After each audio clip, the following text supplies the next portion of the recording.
Saya mau bahas mungkin, beberapa intro terkait, apa itu software, juga bagaimana project, management dilakukan, gitu.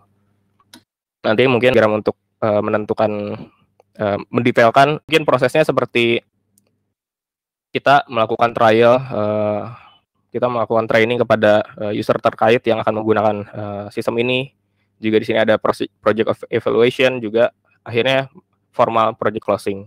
Nah, formal project closing ini mungkin untuk, yang paling umum itu mungkin kita closing dan, udah project beres. Mungkin kalau untuk ini selanjutnya akan dijelaskan. Nah, di sini ada 2 tipe tipe ini pengembangan software ya. Mungkin yang pertama ini mode 1 itu lebih ke project secara konvensional, gitu. Jadi di mana goals-nya itu lebih ke reliability gitu, untuk keandalan. Value-nya berdasarkan price, juga ini approach-nya atau metode pengembangannya itu, mungkin yang udah pernah tahu seperti waterfall ya. Itu sourcing-nya, talent-nya ini kita yang udah, yang diharapkan yang udah terbiasa pada, pengembangan project, yang seperti yang pada umumnya gitu. Dan untuk culture-nya itu dia, remove from customer. Jadi, dari awal inisiasi sampai, project closing itu dia tidak terlalu melibatkan peran dari customer untuk mendapatkan insight. Nah, ini dan cycle times-nya itu lumayan panjang ya, biasanya dari mulai inisiasi sampai ke project closing itu bisa berbulan-bulan.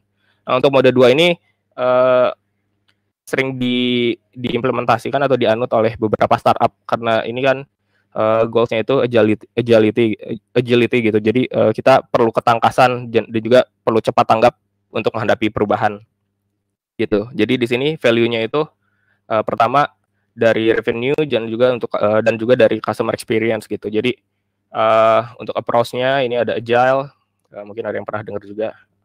Saya nggak akan jelasin lebih lebar dari agile, mungkin, bisa cari tahu lebih lanjut nanti. Juga untuk sourcing-nya ini, biasanya sama beberapa new vendors, startup baru atau enggak, bisa juga berbentuk project tapi dalam, jangka waktu yang pendek ya.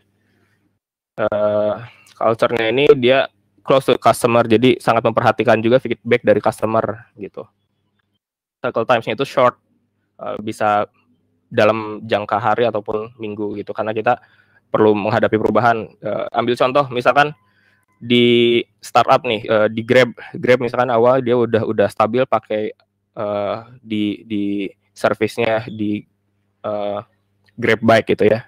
Tapi ternyata besoknya Gojek dia bikin layanan baru, layanannya itu GoFood gitu. Nah, ini kan kita perlu balik lagi ke goal-nya itu, kita perlu ketangkasan gitu, perlu, cepat tanggap dalam menghadapi perubahan, termasuk juga kita, pandai dalam, melihat pesaing kita itu ada perubahan apa gitu, dan kita ini harus cepat tanggap untuk melakukan perubahan ini. Kita ngelihat pesaing kita, Gojek misalkan dia udah bikin, layanan GoFood, ya pasti kita juga nggak mau kalah dong, dan akhirnya Grab dia bikin layanan GrabFood gitu. Jadi, dan untuk developnya ini lumayan cepat juga, kita perlu, cycle times-nya tadi bisa sampai berhari-hari atau sampai berminggu-minggu gitu, nggak sampai berbulan-bulan. Jadi dari mulai awal diinisiasi sampai, dirilis itu, jangka waktunya singkat untuk yang mode 2 ini gitu. Mungkin sekilas dari, materi saya, sudah cukup dari saya. Terima kasih. Wassalamualaikum warahmatullahi wabarakatuh.